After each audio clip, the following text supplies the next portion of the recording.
Setareh Sadeghi, welcome to the Grayzone. Thank you for having me. You have been in and around Isfahan as Israel escalates its attacks.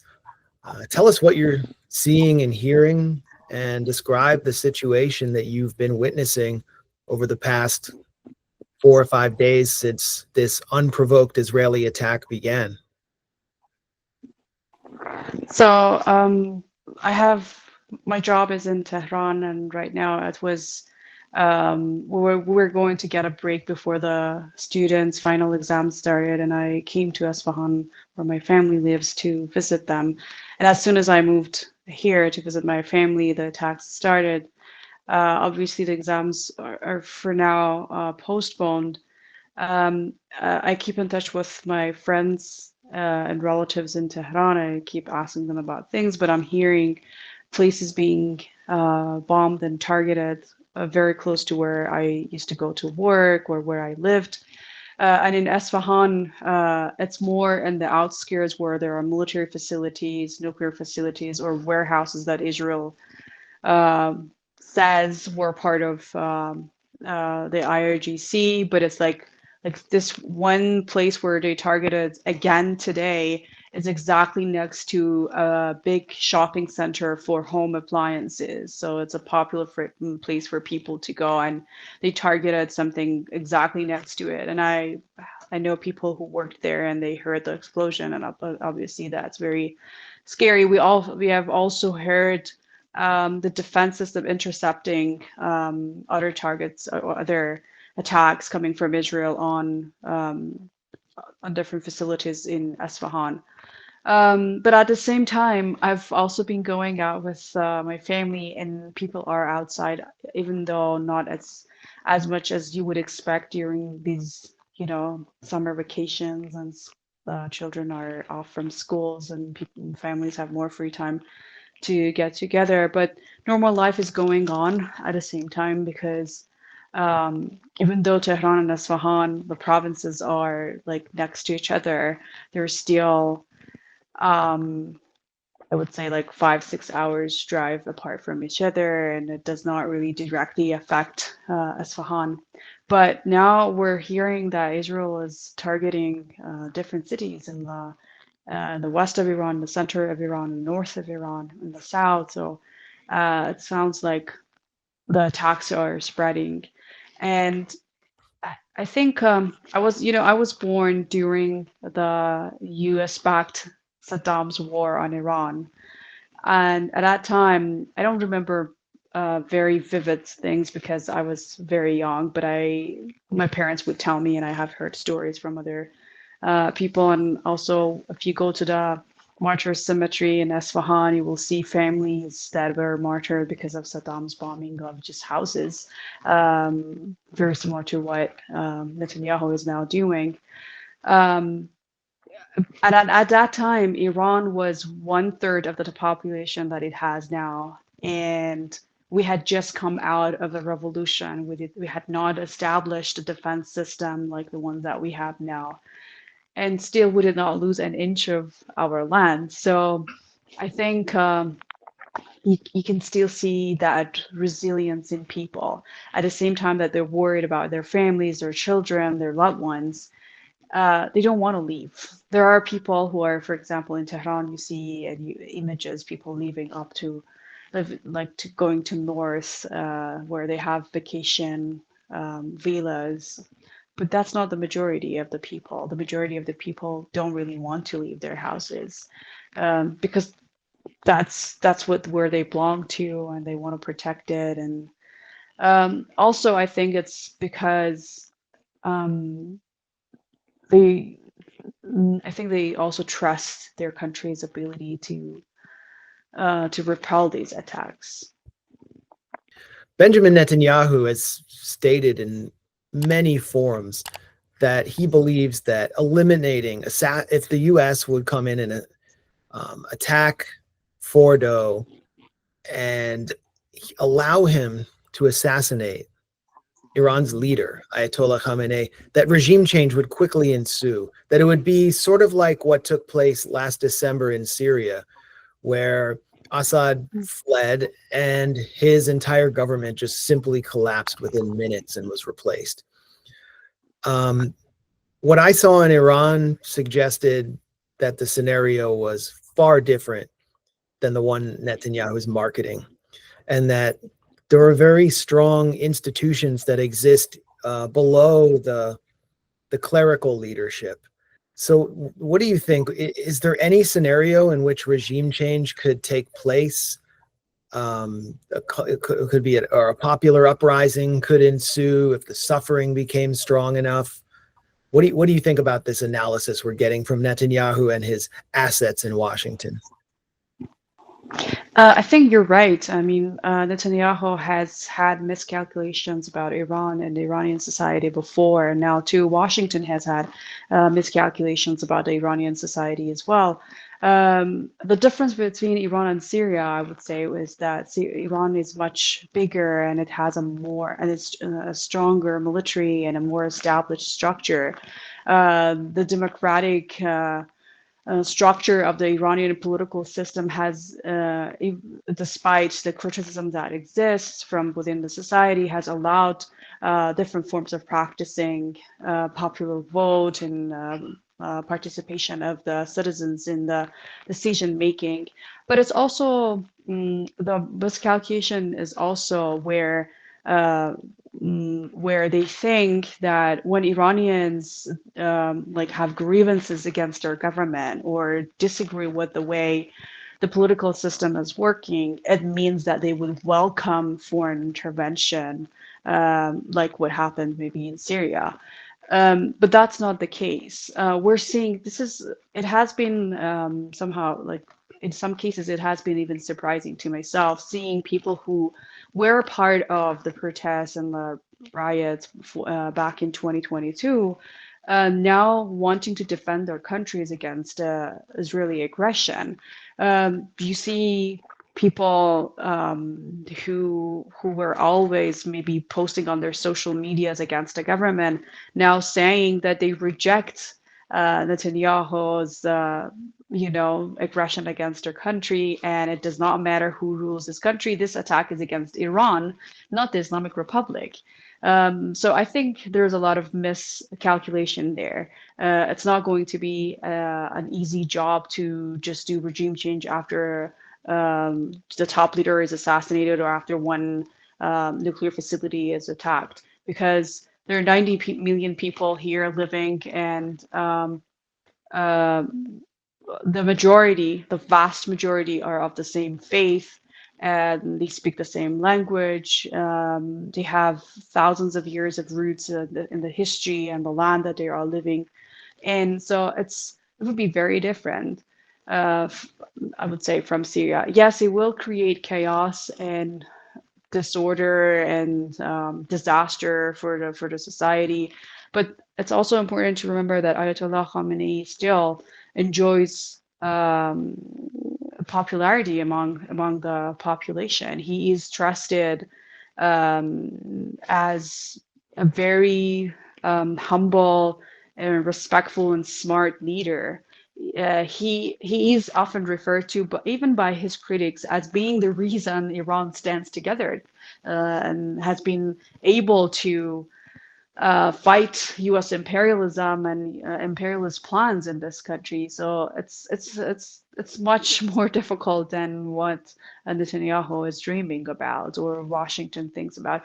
And I should also mention that these miscalculations have been going on for decades. We have been hearing, these anti-Iran operatives within the maybe the U.S. political system or in Israel, saying that the Islamic Republic or the Iranian political system is going to collapse within the next months.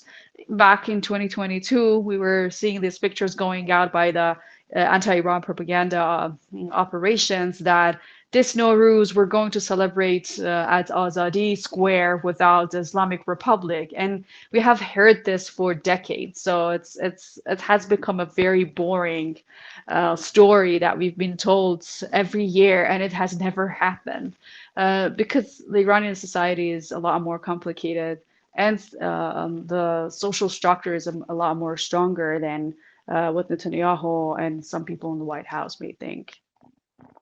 Yeah, I noticed that, and I think this was illustrative of the comments you're making now, or of your analysis, is when IRIB, Iran's main national broadcasting arm, was attacked in its offices in a building where I was just a few weeks ago holding public conferences, speaking at public conferences.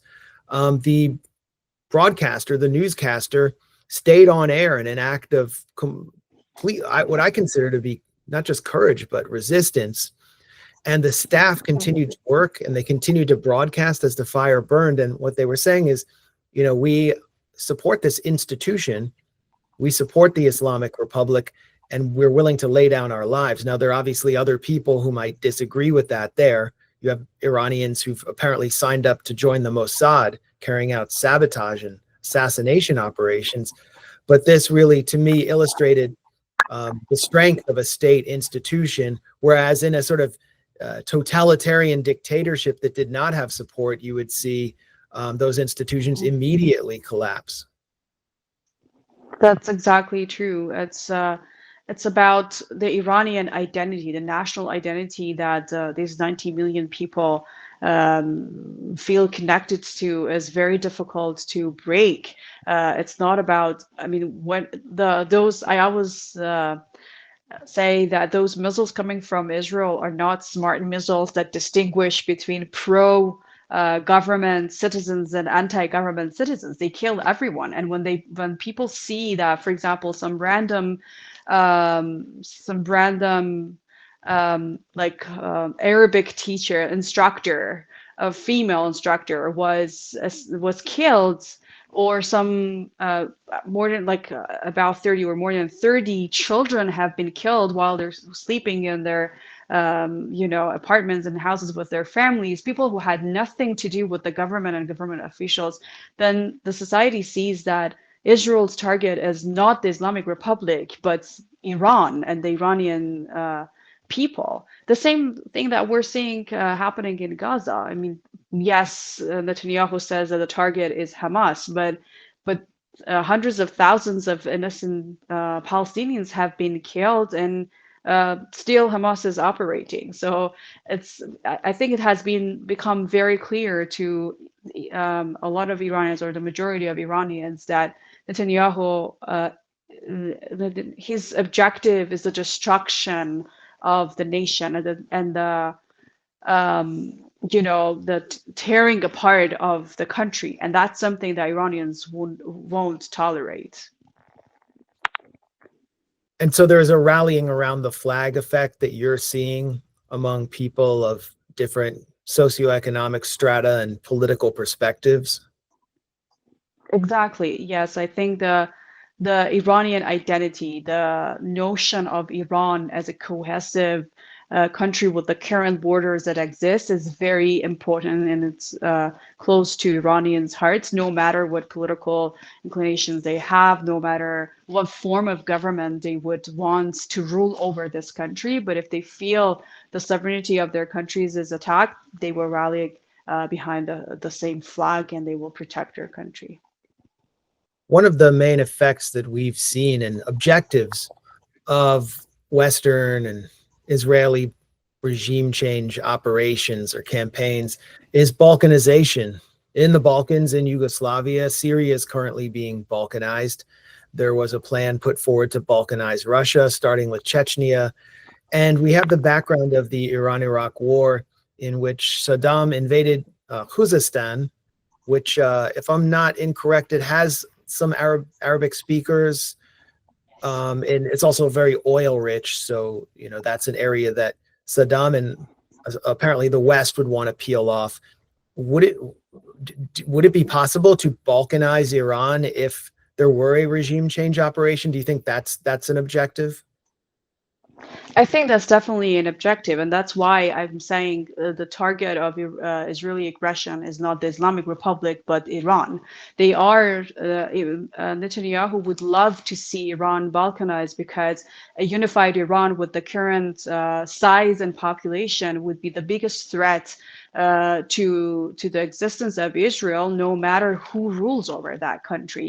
Yes, if it is the Islamic Republic, which is anti-imperialist and does not surrender to the U.S., it's a lot more difficult. But even if it was a different government, but with the same country, with the same size and almost homogeneous social structure, it would still be a big threat. And that's exactly what you mentioned Khuzestan and the Arab population that lived there.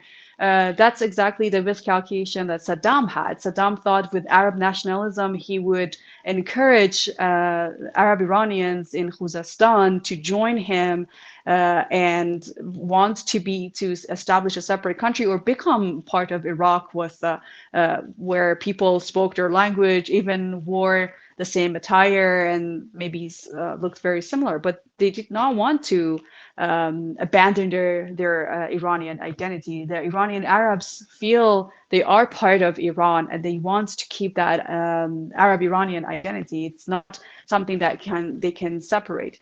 And apart from Arabs, we also have Balochistan, and we have Kurdistan and Azerbaijan, which the threat from Iraqi Kurdistan and maybe Pakistani Balochistan is much stronger than like the balkanization coming from the Arab Iranians, or because there are terrorist groups that say that they want an independent Khuzestan, which is not part of Iran. They are much stronger. They receive a lot more support, especially Kurdistan receives a lot more support from Israel, from the US, and still they do not want, the Iranian Kurds do not want to be a separate, the majority of them wants to be a separate country, because it's also important to know there are different dialects of Kurdish speaking. The Kurdish population in Iran comes from different provinces. They speak different dialects of Kurdish, and they also come from like some of them are Sunni, some are Shias, and so it's not very homogeneous. So I would say the stronger identity for them is the Iranian identity that they have, and the Kurdish identity comes second to that. So it's a lot more difficult, but that's definitely an objective that Netanyahu would love to pursue in Iran. And if you're watching this right now, you can see there's an internet lag. It's maybe a miracle that this interview is happening. There was a cyber attack on Iran earlier today, which knocked out internet. So it's touch and go. So luckily we do have good sound. So just wanted to explain why visually we're not at optimal levels. Setareh Sadeghi, I want to ask you on the based on your last comments, who is the opposition in Iran? The MEK seems to have been discredited inside Iran because of its initiation and celebration of so many terrorist attacks. Then you have the Shah's son, this fail son on the outside, who's made some very revealing comments recently. And I believe his daughter just married a Jewish Zionist finance bro. So I don't imagine that he's really in the running to succeed the Islamic Republic. But who really are the wannabe successors who would ride in on the back of US and Israeli tanks? Yeah, you mentioned the most, maybe the most important or the most famous ones. Reza Pahlavi, the son of the ousted Pahlavi dictator, the last monarchy that existed before the Islamic Revolution happened. He has been supported by Israel and the U.S. He has been living in the U.S. ever since. Yeah, and his daughter, I think she barely speaks any Farsi. So you can, and as you said, she married a Zionist, and they're just so detached from the realities of the society in Iran, that, and obviously they have all those miscalculations, plus a personal agenda that makes them not very popular with Iranians. Even though, I mean, there are people who think he would maybe be a good replacement, but especially after the 2022 protests, and with the different so-called opposition groups that reside outside of Iran, mostly in the US, some in Canada too, and the disagreements and conflicts that happened among these opposition groups, which exposed them to Iranians. I think now a lot of Iranians feel that there's actually no unified, I mean, there has never been a unified opposition outside Iran that people would agree on. Even people who disagree with or want a different form of government in Iran have come to the conclusion that these people from outside, they do not have any realistic vision of what's happening inside, and they are pursuing their personal agendas. And many of them have even mentioned that even if there is a regime change inside Iran, they don't want to go back to that country because, there have been Americanized or Westernized, and they feel they want to continue living where they are. But some of them have also made careers from encouraging chaos inside Iran, and that's also something that, like, they don't want an actual change happening in Iran because they want to keep making making money out of it. As I said, yeah, and Israel coming behind the Reza Pahlavi did not help him at all. Like, as long as it was only the U.S., maybe Iranians could think that, well, he's in exile and he has no option. But when Israel started supporting him, and especially after the notorious anti-Iran channel, Iran International's headquarters moved to Israel, now it has become very clear. I mean, a lot of people now are discrediting Iran International, even some people who were falling for that propaganda. They now know that where everything is coming from. When you start targeting civilians and killing children and women when they're sleeping and they're in their houses, then it's become even more obvious. That's one of the things that I've been observing through these few days that the Israeli aggression has started. It's that I see a lot of Iranians on social media and in like family gatherings, etc., that had many concerns or many grievances against the government. They would consider themselves anti-government, saying that this is totally unacceptable. We want a retaliation coming from Iran against Israeli aggression, because, I mean, Israel is clearly the so-called Minister of Defense, the Israeli Minister of the Katz, said that, warned Tehran population that they are going to pay a price, or they're going to be punished. So 14 million people, which is Tehran alone has double the population of the state of Israel, and he's threatening the people in Tehran, not the government officials, that they will have to pay a price.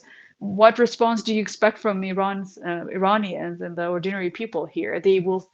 It has become very obvious and crystal clear for them now that Israel wants to destroy Iran, their country, the nation. It's not only about the Islamic Republic.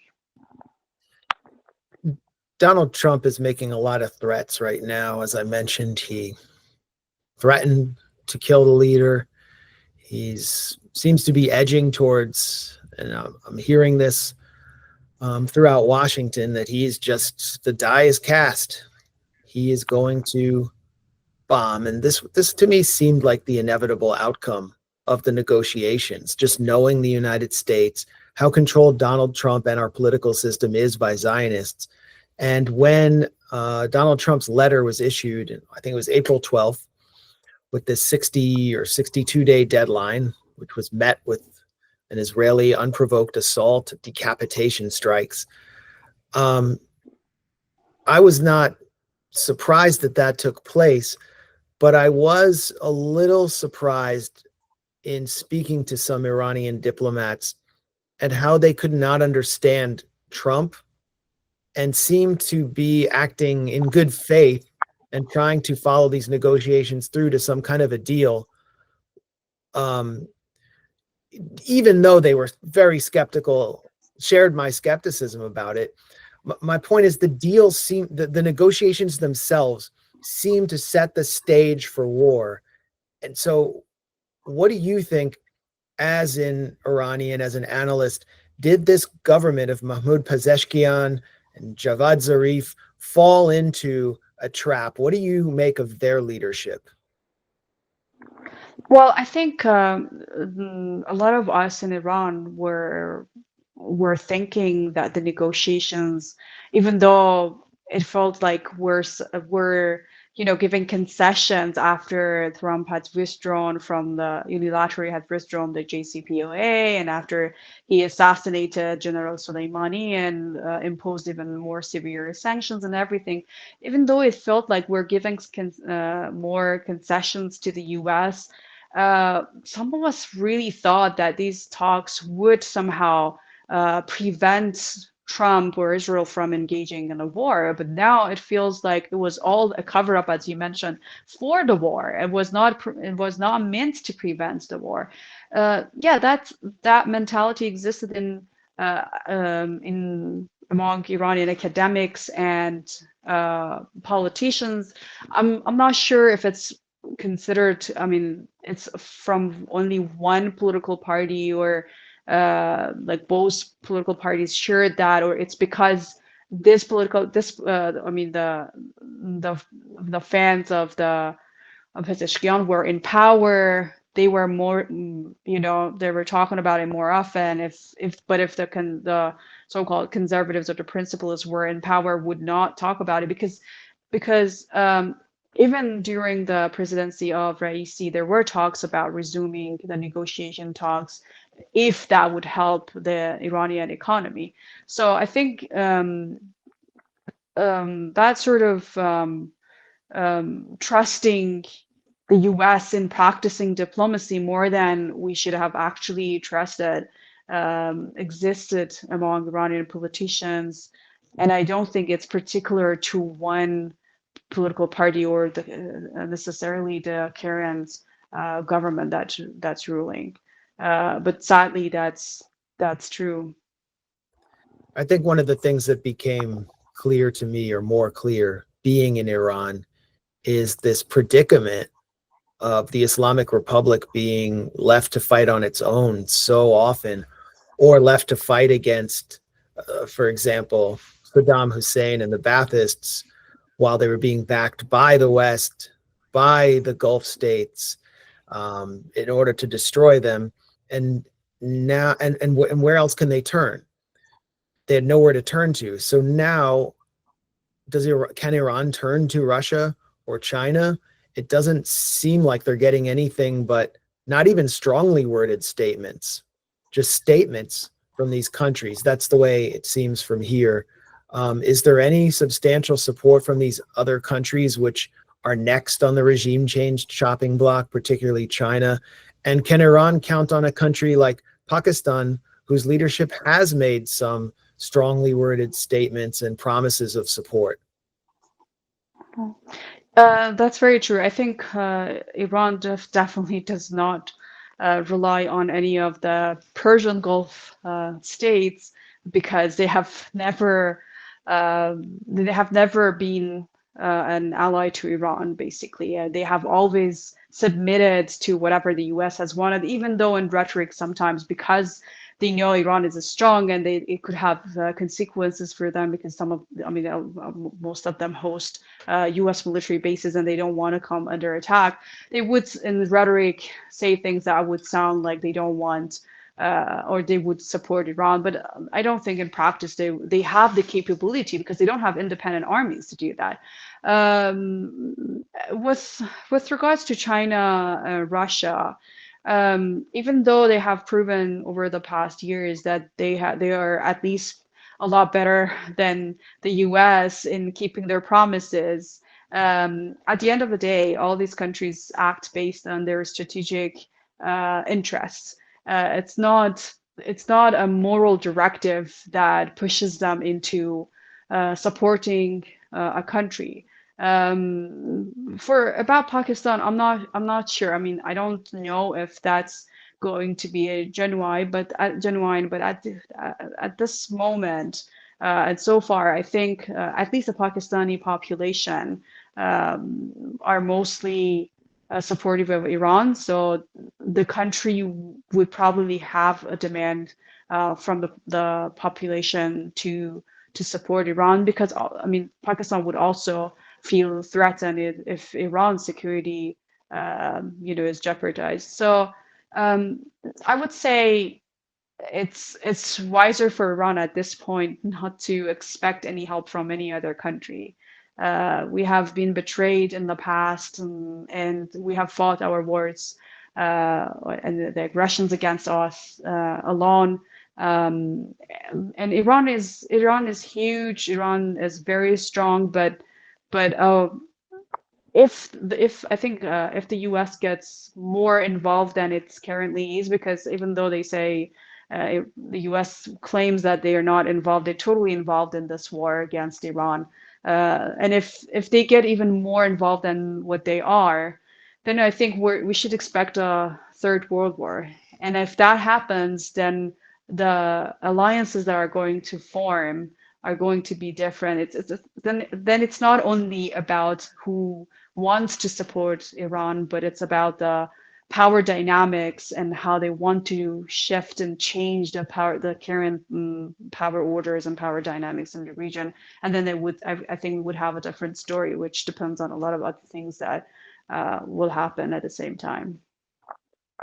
It would certainly be an anti-American axis, or an axis that would seek to Exactly loosen U.S. hegemony, not only over the region, but over the whole world. And there's many countries that would benefit from that. So exactly. The U.S. is certainly setting the stage for that. Trump is setting the stage for economic devastation through the closing of the Strait of Hormuz. I would think that Ansar Allah in Yemen would initiate again its closure of the Red Sea, and Americans would begin to feel it. What do Iranians, though, that you've been speaking to, what do they think of Donald Trump right now? What are they saying about him? Well, they think he's crazy. He is not trustworthy, and he's very difficult to predict. I've heard Iranians, I mean, before everything happens, you would maybe hear Iranians saying that he's a good businessman. But now, with everything that he has started, the thing that I have heard so far is that he's crazy and very difficult to predict. So, yeah, I think Iranians are observing everything with skepticism of what exactly he's going to do, because one day he says that Iran is a great nation, the other day he threatens Tehran, like Iran needs to evacuate Tehran. The next one day he says that he told Netanyahu it's not a good idea to assassinate Ayatollah Khamenei. The next day he says, well, he knows where he is and he's an easy target. So I think most Iranians think he's crazy, and he's definitely controlled by Zionists. Seems about right. I would add he's actually dumber than everyone thinks. Who thinks that he's playing some kind of 5D chess. At the Grayzone, we conducted an analysis of Trump's brain and found that it's 83% bong water. So you can relay that to Iranians. Yeah. The Israeli unprovoked assault on Iran began with a series of decapitation strikes, as well as Mossad sabotage, which apparently was carried out by like Iranian mercenaries who were working for the Mossad. How do you assess the level of penetration of your society by Mossad? How does it lure people into working for them? How extensive is it? How much? Obviously, you're not like in the security services, but you might be observing it more closely than me, and you can comment on how safe you feel. But there have been many arrests in the past days by the security services of Mossad assets. So how penetrated does Iran seem, especially as Israel is promising a new pager attack on a grander scale? I don't know what they're going to do, like blow up Xerox machines now or some other outdated communications technology, like blow up landlines. But on the issue of the Mossad penetration, how extensive do you think it is, and can Iran withstand it? Well, it is scary. As I don't really know the details because the government, the Iranian media and the officials are, I think, still investigating and everything.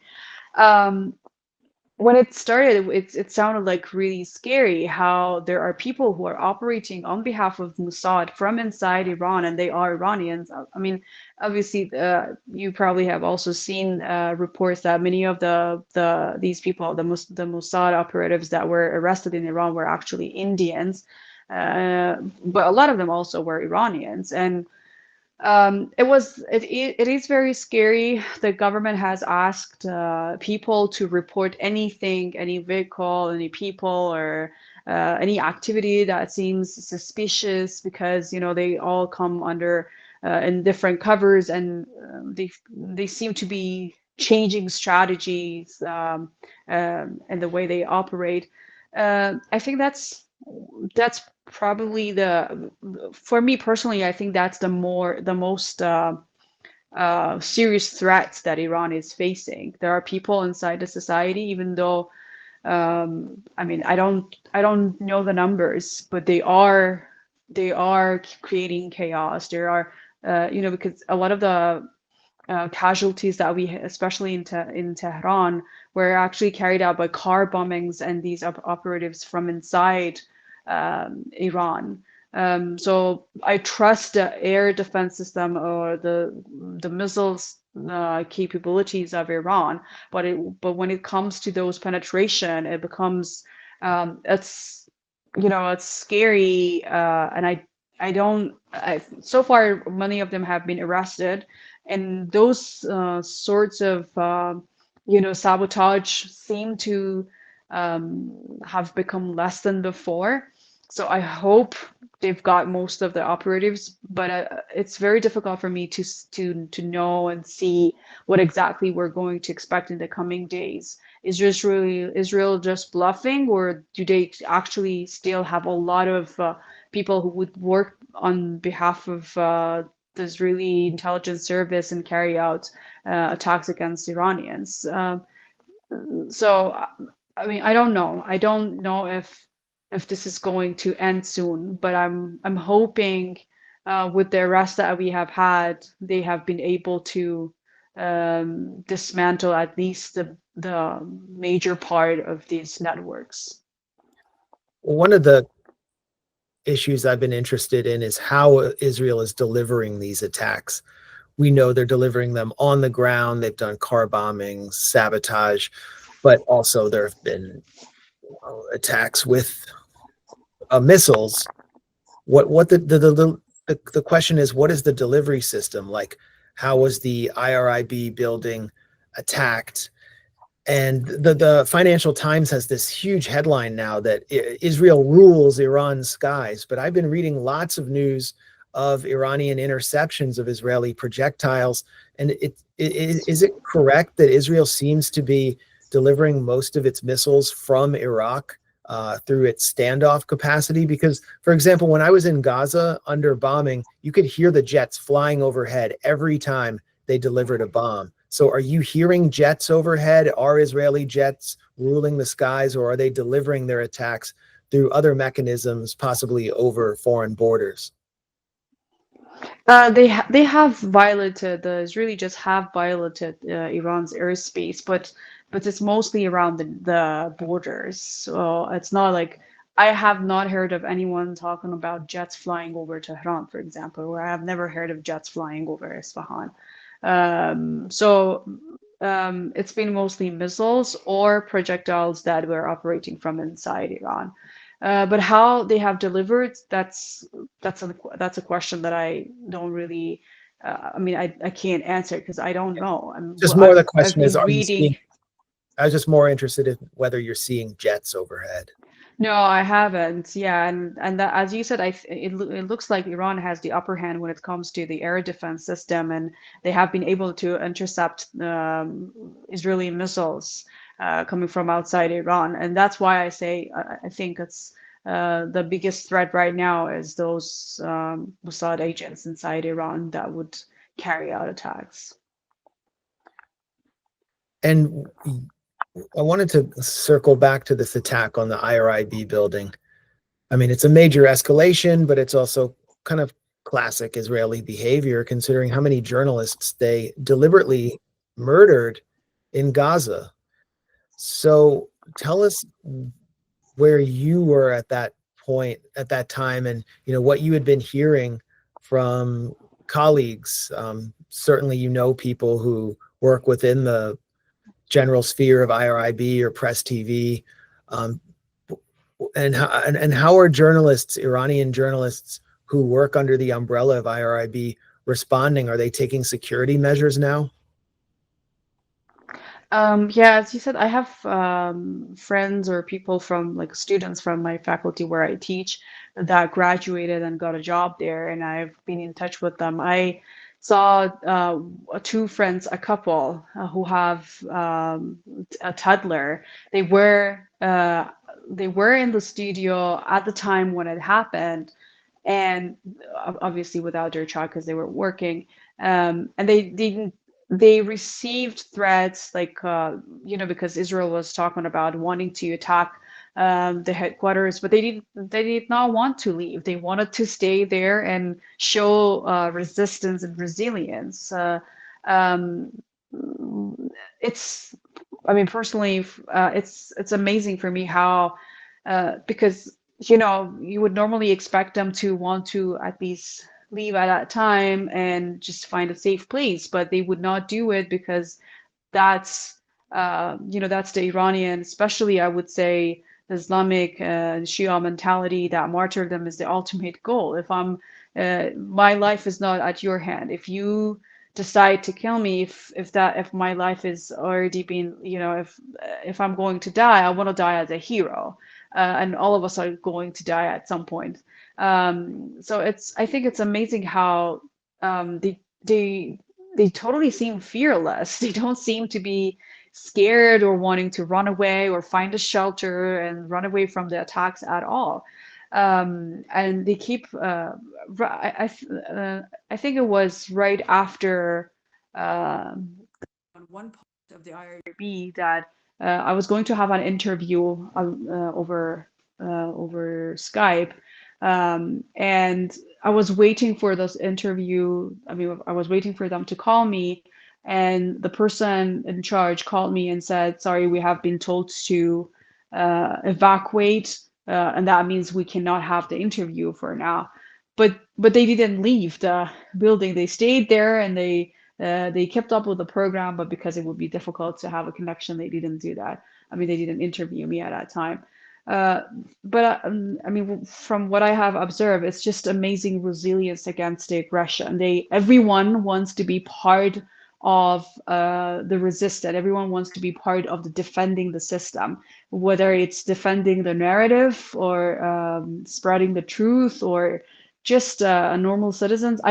There on social media, I mean, apart even from the IRB, on social media, people are posting about how they don't want to leave Tehran because that's their home, that's where they belong to, and they want to stay and defend their countries, and they want to do anything that they can to protect their countries. And the IRB staff are not exempt. They also want to um, show this resistance and be part of protecting their country. And but are journalists now feeling like they could all that they're under threat by Israel? I mean, I hope they're taking some measures to protect themselves. Yeah, yeah, I think some have been, or many of them have been told, or there have been measures taken for them to be safe from the aggression, because at the end of the day, they want to keep doing their job, which is informing people. And IRB, even though we always hear the state TV, the way they want to frame it, which is, yeah, it's a state-run, but the national TV, which is actually watched by a lot of people. It's very popular, and despite all the criticism and everything that they have, because it's a variety of different programs and people from different walks that want to like choose to watch things.